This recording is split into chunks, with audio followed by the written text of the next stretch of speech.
За тест 1 2 1 2. За өрөөмийн түргий. Яасан сайхан царайт оюутнууд вэ? За би та бүхэнд өөрийгөө товч танилцуулъя. За би 1986 онд төрсөн. Одоо 39 настай. Эхнэр хоёр хүүхдийн хамт амьдардаг.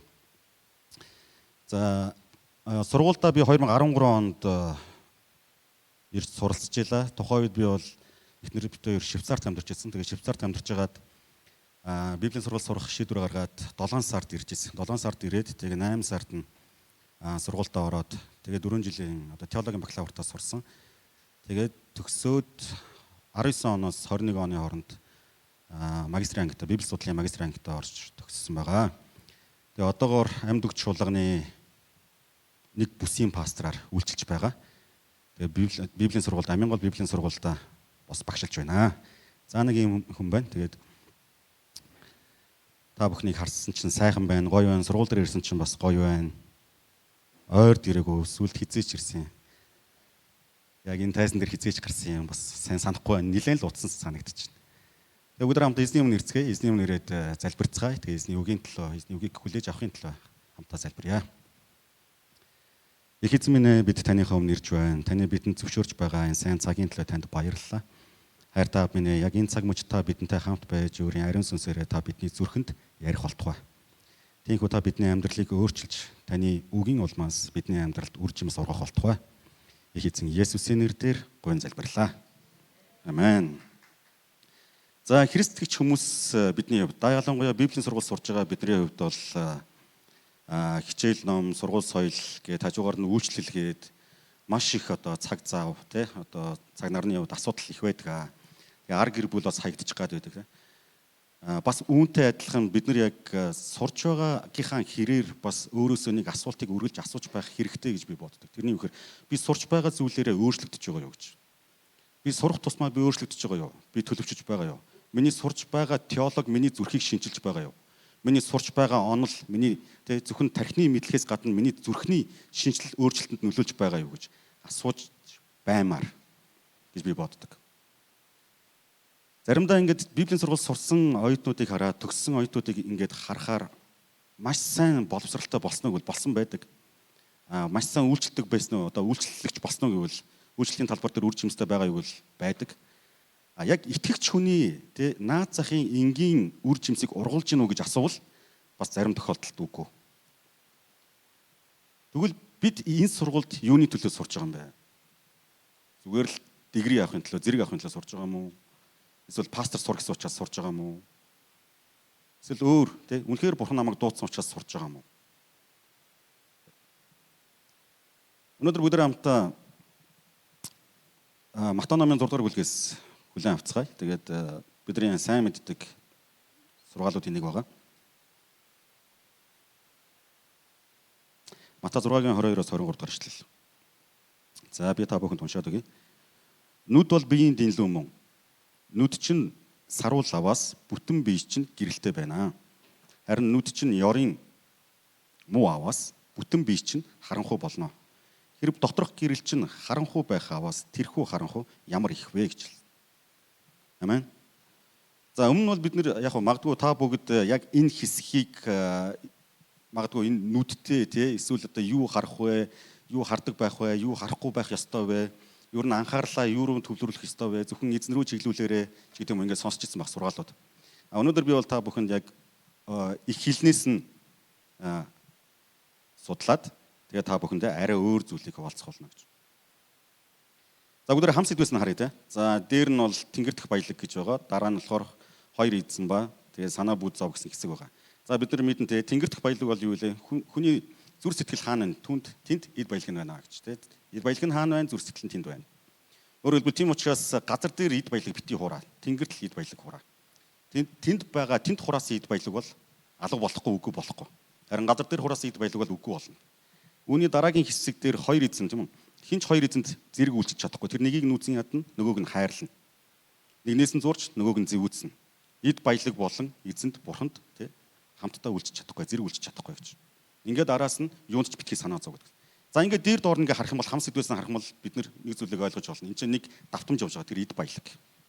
Эд баялагтай холбоотой сургаал явж байгаа гэдэг нь ойлгомжтой. Матай номын 5-аас 7 дугаар бүлэг бид нар уулан дээрх сургаал гэдэг бүгдээрээ мэдж байгаа.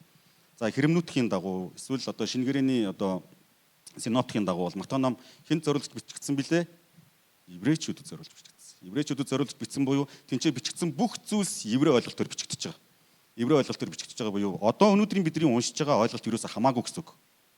Тэгэхээр бидний уншиж байгаа энэ хэсэг саруул нүд буюу энэ нүдтэй холбоотой хэсэг еврейчүүдийн ойлголтоор ямар байсан юм бэ гэдгийг хариулах хэрэгтэй болно гэсэн.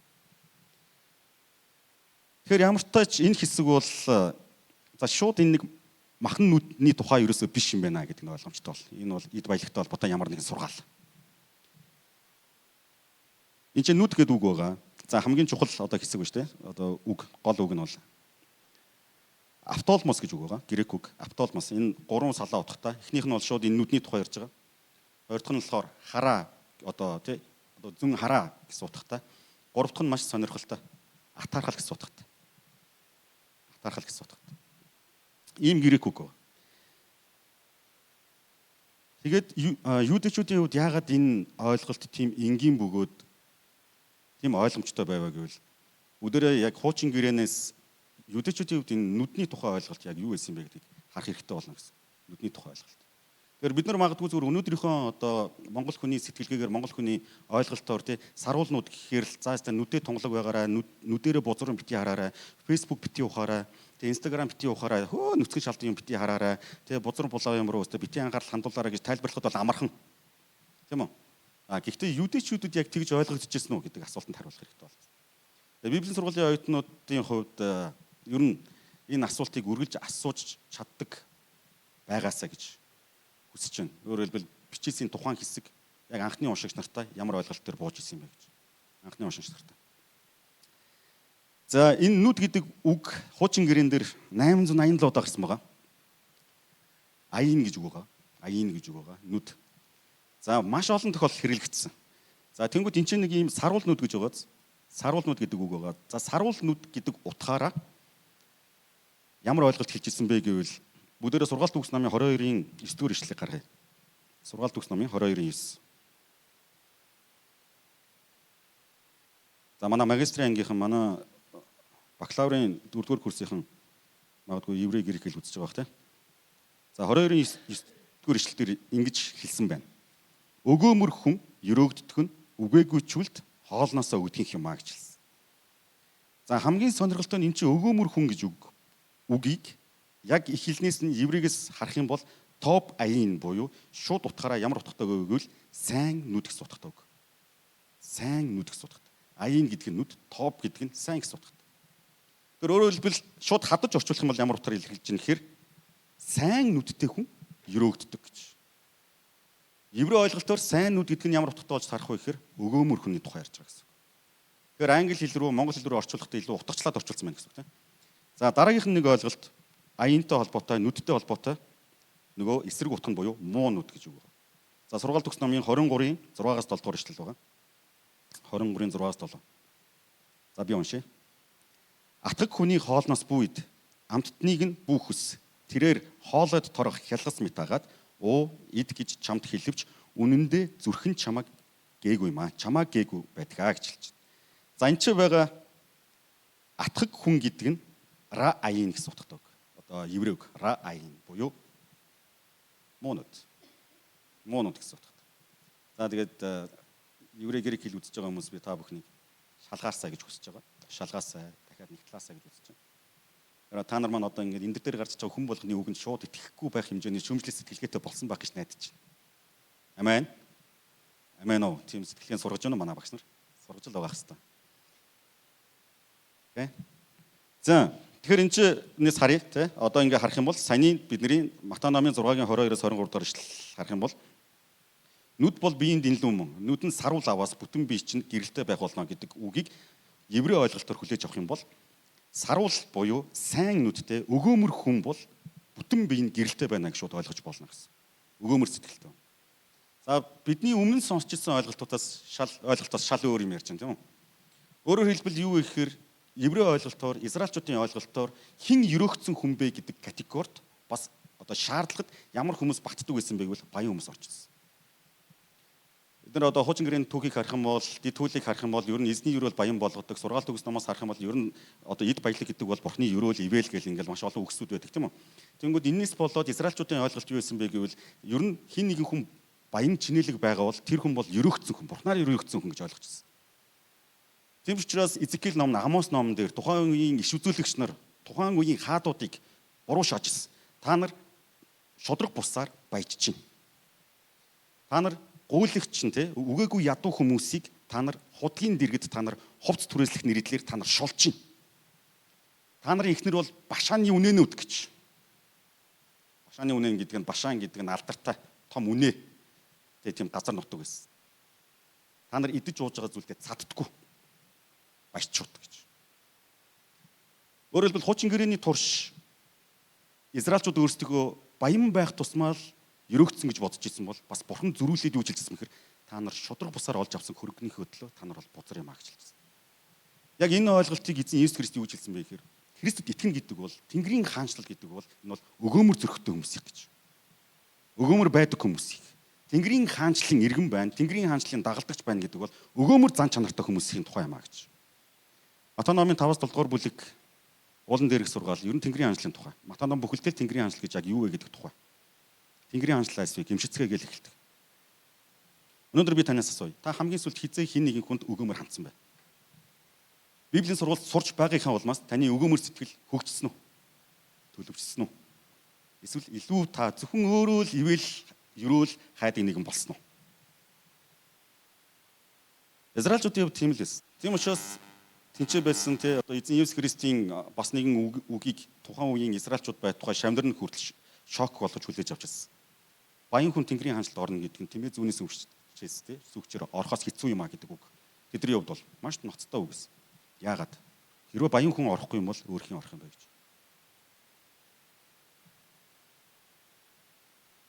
Хуучин гэрээнээс үргэлжлүүлээд харцгаая. Тэгвэл нүд гэдэг ойлголт бас нөгөө төгөөр ямар ойлголтыг тэгээ сайн нүд ба муу нүд гэдэг ойлголт нөгөө төгөөр ямар ойлголтыг одоо илэрхийлж ирсэн юм бэ гэж. Дуулал номын 13-ын 3 дугаар эшлэл дээр ингэж хэлсэн юм. Эзэн бурхан минь тунгаан бодож надад хариу өгөөч. Нүдийг минь нээгэж эс тэгвэл би үхлээр нойрсож гэж. Тэгээ цааш үргэлжлэж байгаа. Өөрөөр хэлбэл нүд нээх гэдэг нь амьтай байгаагийн илэрхийлэл гэсэн утгыг илэрхийлж байгаа. Амьтай байгаагийн илэрхийлэл.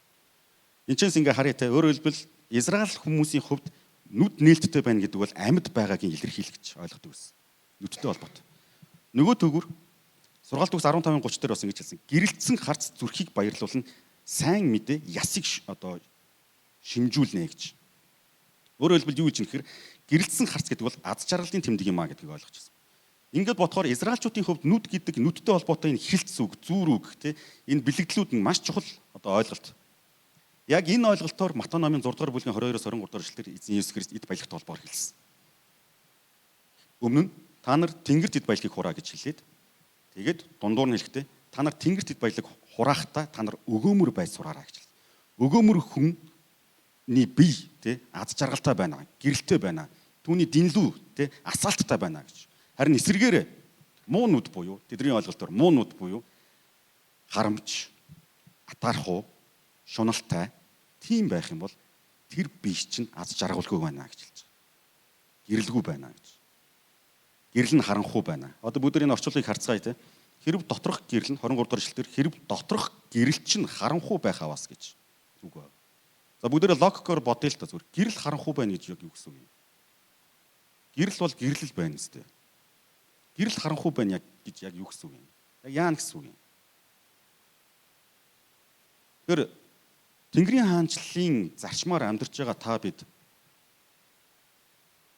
бидэнд сурах ёстой нэг зүйл байгаа. Энэ юу вэ гэвэл бид Тэнгэрийн хаанчлалын талаар мэдэх тусмаа нэг зүйлд хичээнгүйлэн шамдах ёстой. Тэр бол бидний зүрх сэтгэл, эд баялаг дээр биш, эзэн дээр байх. Үүний тулд өмнө нь бидэнд нэг урдж хүчин зүйл, амьдралын нэг зүрх сэтгэлийн хандлага байгаа. Тэр бол өгөөмөр байдал. Өгөөмөр байдал. Би өнөөдрийн сургаалаараа номлолоороо би та бүхнийг өгөөмөр байдалд үнэхээр уриалж байна. Өгөөмөр байдалд уриалж. Хэдхэн сарын өмнө намайг ингээд би өрөөндөө сууж ирсэн чинь над дээр нэг игч орж ирсэн. Тэгээд тэр игч маань орж ирэхдээ ямар байдлаар орж ирсэн бэ гэвэл чуулганаас би ямар нэг юм авмаар байна гэсэн хандлагаар орж ирсэн. Өөрөөр хэлбэл миний амьдрал хэцүү байна. Сүмд ингээд зөндөө олон жил явсан. Миний амьдрал хэцүү байна. Чуулган яагаад ийм хэцүү амьдралтай байгаа хүмүүсийг харж үзэж санхүү мөнгөөр амжиргаагаар дэмждэггүй юм бэ? Тэгээд яг тухайн үед нь ядж байгаа би л пасторудаас ганцаараа байж тарлаа л та. Тэгээд надаас юу гэж асуусан мэхээр надад ийм хэрэгцээ байна. Ийм асуудал байна. Тэгэхээр чуулган надад тэдэн төгрөг өгчүүл би болох гээд байна гэж. 2 жилийн өмнө над дээр бас нэг залуу орж ирсэн. Ямар залуу орж ирсэн бэ? Би Библийн сургууль сурмаар байна гэж. Окей, болж байна. Сур ороод ир. Гэхдээ би амжиргаагаа яаж залхуулах вэ гэсэн. Амжиргаагаа яаж залхуулах вэ? Наадах ч бол би бол мэдэхгүй шүү дээ. Чи одоо өөрөө л шийдэн дээ гэдэг. Чи өөрөө шийдэх юм уу эсвэл бурхан шийдчих юм бөө мэд гэдэг.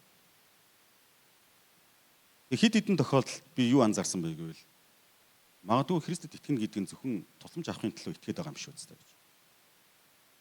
Сүмд хамрагдана гэдэг нь Библи уншна гэдэг нь Библи сурна гэдэг нь магадгүй энэ амжиргааныхаа төлөө л амьдарч байгаа юм шүү дээ.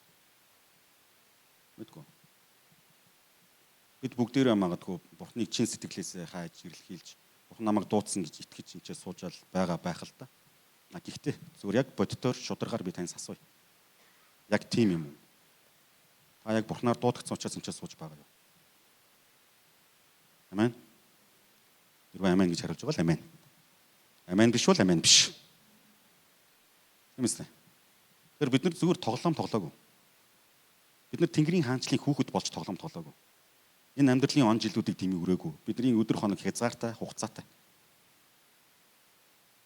Бусад хүмүүс тэнцээ амжиргаагаа залуулахгаа тэнцээ тэ бизнес хөгөөд ингээм амьдарч байгаа. Харин бид нар энэ Библийг сураад хэний ч мэдхгүй тэ бараг магадгүй хэний ч мэдхгүй тийм газар ингээд сураад Библийн сургалтын төвд би бакалаврын зэрэг авахар сурж байгааг бол юу ямар юмны сургалтын төвөөг асууж магадгүй танаас үл итгэж хүмүүс юм.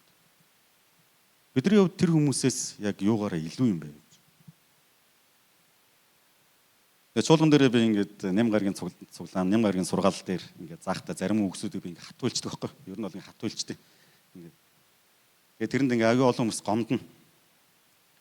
Тэгээ гомдсон хүмүүсээ би гомдлын тайлна. Тэгээ уулзна. Учир нь залбирч өгнө. Мацаг барина. Тэгээ Библийн сургуулийн оюутнууд би та бүхнийг яг энэ өнөөдрийн сургаалаар дамжуулаад өгөөмөр байдалд урайлангаа бас өгөөмөр байдал гэдэг бол яг Тэнгэрийн хаанчлалыг эрен хайж байгаа тухайн хүний, итгэгч хүний, хувь хүний, дагалдагчийн дагалдагчд байх гарцаагүй нэг шинж тэмдэг, зан характер, зүрхний хандлага байх ёстой юм шүү. Бид нэр сурах тусмаа бид нар бусдад өгч сурдаг байх ёстой. Бид нар ивэл хүртэх тусмаа бусдад бас өгч сурдаг байх ёстой. Манай нэг найз байдаг. Тэгээд тэр найз маань болохоор сар болгоныхоо орлогын 11%-ийг чуулгандаа өгнө. Бас сар болгоныхоо орлогын 11%-ийг нэг хүнд өгнө.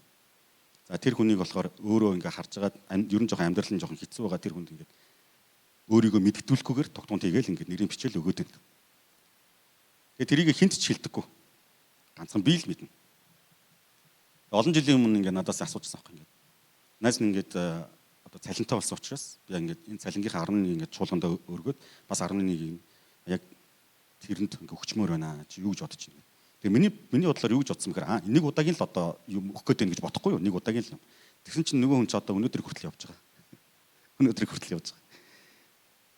Тэгээ гайхалтай. Ер нь одоо тим зүр сэтгэлийг хэн өгч чадах вэ гэвэл бурхан л өгч чадчихна гэж. Тэгэхээр бидний мэдлэг нэмэгдэх тусам бид Библийн боловсралт тий одоо суралцах тусам бид нар мэдэн штэ Есүс өсөж бид нар буурах ёстой гэдгийг үргэлж өөртөө бас хэлж явах хэрэгтэй. Есүс өсөж бид нар буурах ёстой. Есүс өснө гэдэг чинь юу юм бэ гэвэл Есүсийн үйлддэг байсан, Есүст байсан тэр зан чанарууд бидний одоо амьдрал дээр, бидний зүрх сэтгэл дээр, бидний характер дээр ноёрхно л гэсэн үг. Ядчил 50 дээр нэмэх нь 1% байхгүй юу? Ядчил 50 нэмэх байх ёстой. 50 40 ч юм уу ядаж тий. Тэгэхгүй бол заримдаа бид нар ингээд юу гэдэг итгэлийн амьдрал, Библийн боловсрал, чуулганы үйлчлэл, ар гэр бүл гэж явсаар хагаад яг би жинхэнэ яг хэн байх ёстой юм бэ гэдгийг заримдаа хайчаад идэг. Нэг л их үйлчлэл хийсэн хүмүүс, нэг л их даалгавар хийсэн хүмүүс, нэг л их толилуулга хийсэн хүмүүс, нэг л их бичгийн ажил, багийн ажил хийсэн хүмүүс. еврей грек тайл хийсэн хүмүүс бүгдийн сайн хий. Бүгдийн сайн хий. Сайн хийгийнхээ хажуугаар хариуцлагатай хийхийнхээ хажуугаар бас зүрх сэтгэлээ өсгөх. Амен. Тэнгэрийн хаанчлалын хүн шиг бас өөрчлөгдөж төлөвштэй нэгэн байцгаая.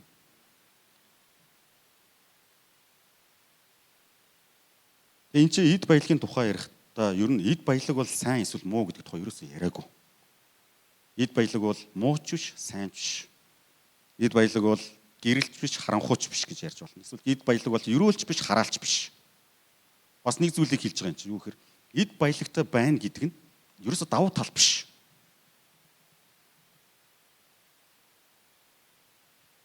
Амьдралын жинхэнэ хүч те амьдралд байгаа итгэгч хүний хүч чадал эд баялагтай холбогдсноор ерөөсөө байдаггүй гэдгийг хэлж байгаа. Тэгэхээр бидний хайх ёстой зүйл бол энэ дэлхийн зүйлс буюу энэ эд баялагын араас хөөцлөх явдал ерөөсөө биш. Бид нар бүгдээрээ л мэдчихэж байгаа шүү дээ. Бид нар онлын хувьд бол бүгдээрээ мэдчихэж байгаа тийм үү? Бүгдээрээ мэдчихэж байгаа. Тэгвэл яаж тийхгүй байх юм бэ гэвэл бид нар өгөөмөр байдал суралцах явдал. Хэрхэн эд баялагийг хөөхгүй байх юм бэ? Хэрхэн эд баялагт үйлчлэхгүй байх юм бэ? Хэрхэн энэ газар дээр эд баялагийг хураахгүй байх юм бэ гэвэл өгөөмөр байдал. Өгөөмөр зүрх сэтгэлд суралцах явдал. 1-р Тимот номын 6-гийн 7-аас 6-р бүлгийн 7-аас 10-р ишлэгийг би та бүхэнд уншиж өгье. Учир нь бид ертөнцид юу ч авчраагүй, мөн юу ч авч чадахгүй, авч явж чадахгүй. Хэрв хоол хүнс хувцас хонор байвал эдгээрээр бид сэтгэл хангалуун байх болно. Харин баяжих хүсэлтэй хүмүүс уруу татлах ба өрх, зүсэн бүрийн мунхаг, хор хөнөөлтөй хүсэлд ундаг. Эдгээр нь хүмүүсийг өгөөрөл бас сүрэлд живүүлдэг. Учир нь мөнгөнд дурлах нь хамаг муугийн үндэс мөн. Шунсан зарим нь итгэлээсээ төрж түмэн зовлонгоор өөрсдийгөө сөлбөчээ. За энэ бол бидэнд өгч байгаа маш том анхааруулга, сэрэмжлүүлэг. Эцсийн дүндээ энэ сургуульд сурсан, Библийн сургуульд сурсан 4 жил, Библийн сургуульд сурсан 6 жил, 2 жил, 3 жил чинь үр ашиггүй болчихгүй. Энэ сурсан он жилүүд чинь хэдэн жилийн дараа юунд ч хэрэглэхдэггүй байх вэ? Тэнгэрийн хаанчлалын төлөө хэрэглэхдэггүй байх вэ? Бурхны чуулганы төлөө хэрэглэхдэггүй байх вэ? Нэгэн цагт би сурч байсан юм а гэдэг зөвхөн дурсамж болоод үлдчихгүй. Тийм аюул бидэнд байгаа учраас өнөөдөр бидний хараа эд баялаг дээр биш. Би юутай байх вэ? Би юутай болох вэ? Надад байгаа зүйлийг хэрхэн сайжруулах вэ гэдэг зорилго биш. Харин эзэн намайг дуудсан тэрхүү дуудлагыг би хэрхэн итгэмжтэйгээр гүйцэлдүүлэх вэ гэдэг тэр төвлөрөх учиртай байна гэж.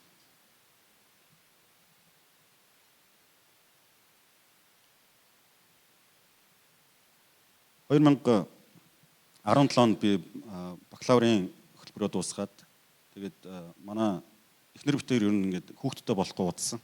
Хүүхдтэй болохгүй удсан байсан учраас олон жил болсон байсан учраас ингээд одоо монгол хүмүүсийг бид нар мэдэн штэ тий ингээд хүүхдтэй болохгүй ингээд удахаар хүүхдтэй болооч яагаад төрөх байгаа яагаад хүүхд төрүүлэх байгаа яацын ийцэн чамд байгаа мó эхнэрч чинь байгаа мó гээл тий.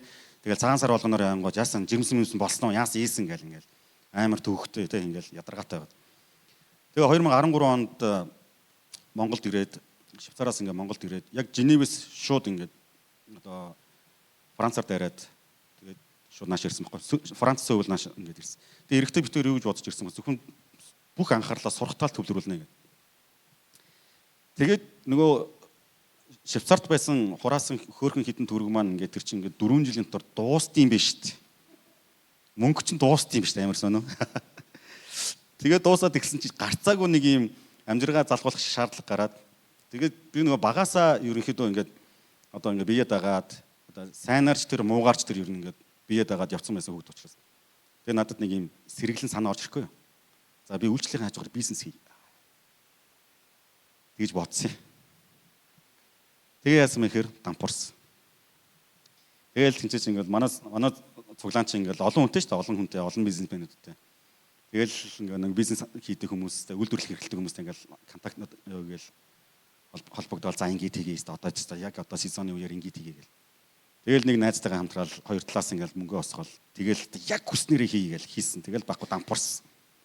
Тэгээ миний дотор ямар ихтгэл байсан бэ? За ер нь бол би багасаа л ер нь бол ингээд мөнгөтэй харилцаа сурцсан. Би мөнгө олоо сурцсан байсан. Мөнгө олоо сурцсан байсан учраас ер нь бол одоо ингээд библийн сургууль мургуул төгсчлөө бас харьцангуй гайгүй учиргүй ингээд нөгөө нэг амар ингээд дэндүүлээл хээл ахвал махвал гэхгүйгээр сайхан ашиг олчихно гэж бодоод тэгсэн чинь ерөөс ашиг руугаа орохоос өмнө дампуурсан байхгүй. Тэг бөөн бүтээгдэхүүн хин ч авдаг баахан бүтээгдэхүүнтэй болсон. Тэгээд тэр миний гол зорилго юу байсан бэ гэвэл би зүгээр л тий чуулгандаа сайн үйлчлээд хажуугаар сайхан бизнес хийя л гэдэг зорилготой байсан. Миний хувьд бол тэр одоо алхам бол бүтлгүүцсэн. Тэгээд дараа нь би одоо манай Бат Эрдэнэ багш тий манай ангийн хүүхд одоо хүүхд гэх юм чаашийн тий манай ангийн аав гэх юм уу.